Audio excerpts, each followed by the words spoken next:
Matthieu, chapitre 17. 6 jours après, Jésus prit avec lui Pierre, Jacques et son frère Jean, et il les conduisit à l'écart sur une haute montagne. Il fut transfiguré devant eux. Son visage resplendit comme le soleil et ses vêtements devinrent blancs comme la lumière. Et voici que Moïse et Élie leur apparurent. Ils s'entretenaient avec lui. Pierre prit la parole et dit à Jésus, « Seigneur, il est bon que nous soyons ici. Si tu le veux, faisons ici 3 abris, un pour toi, un pour Moïse et un pour Élie. » Comme il parlait encore, une nuée lumineuse les couvrit. De la nuée une voix fit entendre ces paroles. « Celui-ci est mon fils bien-aimé, qui a toute mon approbation. Écoutez-le. » Lorsqu'ils entendirent cette voix, les disciples tombèrent le visage contre terre et furent saisis d'une grande frayeur. Mais Jésus s'approcha d'eux, les toucha et dit, « Levez-vous, n'ayez pas peur. » Ils levèrent les yeux et ne virent plus que Jésus seul. Comme ils descendaient de la montagne, Jésus leur donna cet ordre, « Ne parlez à personne de ce que vous avez vu jusqu'à ce que le Fils de l'homme soit ressuscité. » Les disciples lui posèrent cette question, « Pourquoi donc les spécialistes de la loi disent-ils qu'Élie doit venir d'abord ?» Jésus leur répondit, « Il est vrai qu'Élie doit venir d'abord et rétablir toutes choses, mais je vous le dis, Élie est déjà venu, ils ne l'ont pas reconnu et ils l'ont traité comme ils ont voulu. De même le Fils de l'homme souffrira de leur part. » Les disciples comprirent alors qu'il leur parlait de Jean-Baptiste. Lorsqu'ils furent arrivés près de la foule, un homme vint se jeter à genoux devant Jésus et dit, « Seigneur, aie pitié de mon fils qui est épileptique et qui souffre cruellement. Il tombe souvent dans le feu ou dans l'eau. Je l'ai amené à tes disciples et ils n'ont pas pu le guérir. » « Génération incrédule et perverse, répondit Jésus, jusqu'à quand serai-je avec vous? Jusqu'à quand devrais-je vous supporter? Amenez-le-moi ici. Jésus menaça le démon, qui sortit de l'enfant, et celui-ci fut guéri à partir de ce moment-là. Alors les disciples s'approchèrent de Jésus et lui dirent en privé, « Pourquoi n'avons-nous pas pu chasser ce démon? » « C'est parce que vous manquez de foi, leur dit Jésus. Je vous le dis en vérité, si vous aviez de la foi comme un grain de moutarde, vous diriez à cette montagne, « Déplace-toi d'ici jusque-là », et elle se déplacerait. Rien ne vous serait impossible. Cependant, cette sorte de démon ne sort que par la prière et par le jeûne. Pendant qu'ils parcouraient la Galilée, Jésus leur dit, « Le Fils de l'homme doit être livré entre les mains des hommes. Ils le feront mourir et le 3e jour il ressuscitera. » Ils furent profondément attristés. Lorsqu'ils arrivèrent à Capernaüm, ceux qui percevaient l'impôt annuel s'approchèrent de Pierre et lui dirent, « Votre maître ne paye-t-il pas l'impôt annuel? » « Si, dit-il. » Quand il fut entré dans la maison, Jésus prit les devants et dit, « Qu'en penses-tu, Simon? Les rois de la terre, de qui perçoivent-ils des taxes ou des impôts? De leurs fils ou des étrangers? » Il lui dit, « Des étrangers. » Jésus lui répondit, « Les fils en sont donc exemptés. Cependant, pour ne pas les choquer, va au lac, jette l'hameçon et tire le premier poisson qui viendra. Ouvre-lui la bouche et tu trouveras de l'argent.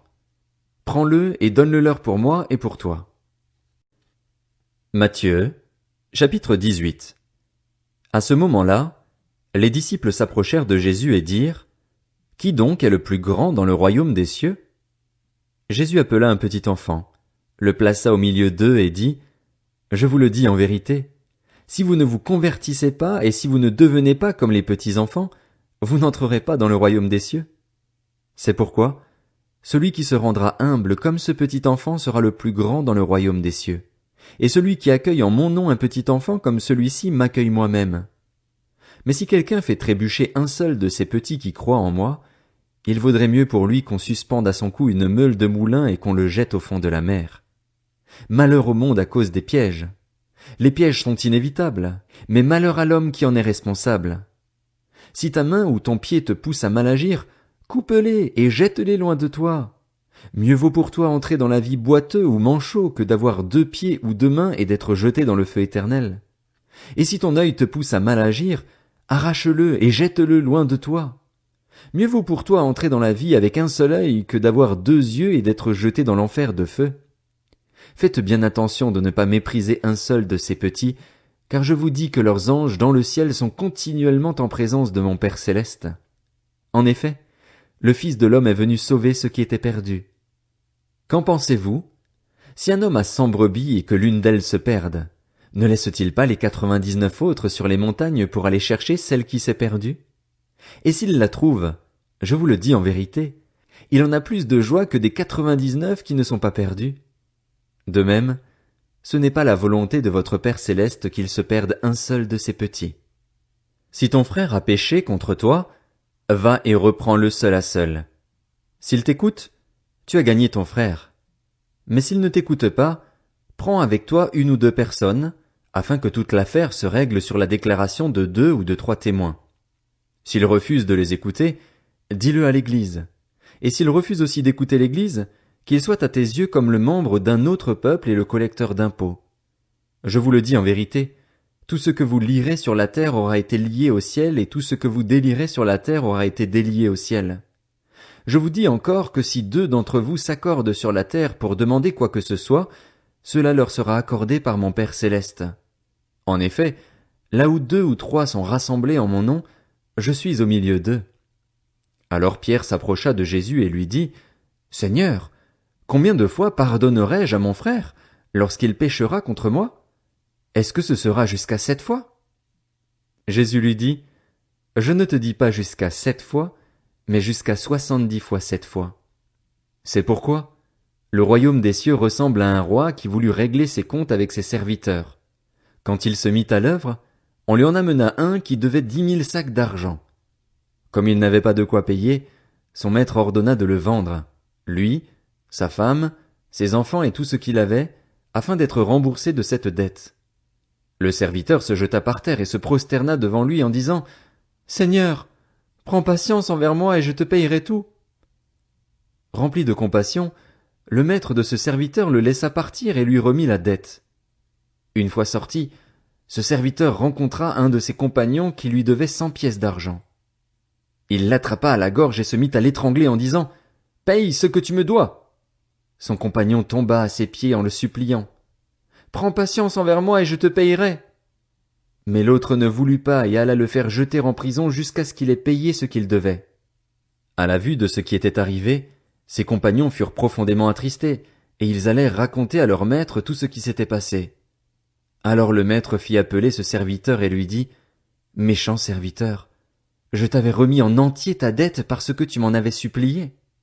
Ne devais-tu pas, toi aussi, avoir pitié de ton compagnon comme j'ai eu pitié de toi? » Et son maître, irrité, le livra au bourreau jusqu'à ce qu'il ait payé tout ce qu'il devait.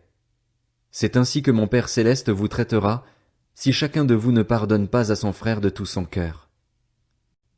Matthieu, chapitre 19. Lorsque Jésus eut fini de prononcer ces paroles, il quitta la Galilée et alla dans le territoire de la Judée, de l'autre côté du Jourdain. De grandes foules le suivirent, et là il guérit les malades. Les pharisiens l'abordèrent et, pour lui tendre un piège, ils lui dirent, « Est-il permis à un homme de divorcer de sa femme pour n'importe quel motif? » Il répondit, « N'avez-vous pas lu que le Créateur, au commencement, a fait l'homme et la femme et qu'il a dit, « C'est pourquoi l'homme quittera son père et sa mère et s'attachera à sa femme, et les 2 ne feront qu'un. Ainsi, ils ne sont plus 2 mais ne font qu'un. Que l'homme ne sépare donc pas ce que Dieu a uni. Pourquoi donc, lui dirent-ils, Moïse a-t-il prescrit de donner une lettre de divorce à la femme lorsqu'on la renvoie? Il leur répondit, c'est à cause de la dureté de votre cœur que Moïse vous a permis de divorcer de vos femmes. Au commencement, ce n'était pas le cas. Mais je vous le dis, celui qui renvoie sa femme, sauf pour cause d'infidélité, et qui en épouse une autre commet un adultère. Et celui qui épouse une femme divorcée commet un adultère. Ses disciples lui dirent, si telle est la condition de l'homme vis-à-vis de la femme, il vaut mieux ne pas se marier. Il leur répondit, tous ne comprennent pas cette parole, mais seulement ceux à qui cela est donné. En effet, il y a des eunuques qui le sont dès le ventre de leur mère, d'autres le sont devenus par les hommes, et il y en a qui se sont fait eux-mêmes eunuques à cause du royaume des cieux. Que celui qui peut comprendre comprenne. Alors des gens lui amenèrent des petits enfants afin qu'il pose les mains sur eux et prie pour eux. Mais les disciples leur firent des reproches. Jésus dit, Laissez les petits enfants, ne les empêchez pas de venir à moi, car le royaume des cieux est pour ceux qui leur ressemblent. Il posa les mains sur eux et partit de là. Un homme s'approcha et dit à Jésus, Bon maître, que dois-je faire de bon pour avoir la vie éternelle? Il lui répondit, Pourquoi m'appelles-tu bon? Personne n'est bon, si ce n'est Dieu seul.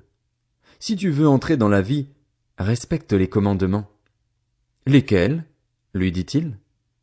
Et Jésus répondit, Tu ne commettras pas de meurtre, tu ne commettras pas d'adultère, tu ne commettras pas de vol, tu ne porteras pas de faux témoignages. Honore ton père et ta mère, et tu aimeras ton prochain comme toi-même. Le jeune homme lui dit, J'ai respecté tous ces commandements dès ma jeunesse. Que me manque-t-il encore? Jésus lui dit, Si tu veux être parfait, va vendre ce que tu possèdes, donne-le aux pauvres et tu auras un trésor dans le ciel. Puis viens et suis-moi. Lorsqu'il entendit cette parole, le jeune homme s'en alla tout triste, car il avait de grands biens. Jésus dit à ses disciples, Je vous le dis en vérité, il est difficile à un riche d'entrer dans le royaume des cieux. Je vous le dis encore, il est plus facile à un chameau de passer par un trou d'aiguille qu'à un riche d'entrer dans le royaume de Dieu. Quand les disciples entendirent cela, ils furent très étonnés et dirent, Qui peut donc être sauvé? Jésus les regarda et leur dit, Aux hommes cela est impossible, mais à Dieu tout est possible. Pierre prit alors la parole et dit, Voici, nous avons tout quitté et nous t'avons suivi. Que se passera-t-il pour nous?